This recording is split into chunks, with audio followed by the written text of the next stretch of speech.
You know, the lower he stretches, the longer his stride's going to become. Good. And he doesn't need to go so fast when he's stretching. You could just slow things down a little bit, you know? Yeah. Good. There we go. That's all right. Good. That's the stretch we're talking about. The ultimate stretch. Yeah, so he's a little bit what we call curling, nose behind the vertical. So you got to let the nose out. Right.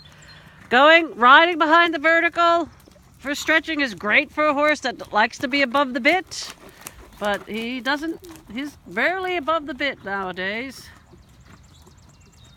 So let's go ahead and gather him up. So you want to still keep the same length of stride, and then we start thinking about riding him up to the outside rein. Yeah, good, little straighter with the outside rein. So his nose, which is his whole head, should be in the middle of his shoulders. Yes, and right there he's trying to throw that left shoulder out. Good. This is much better.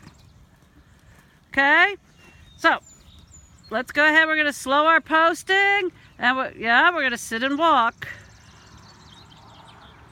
And walk on, and just throw him away.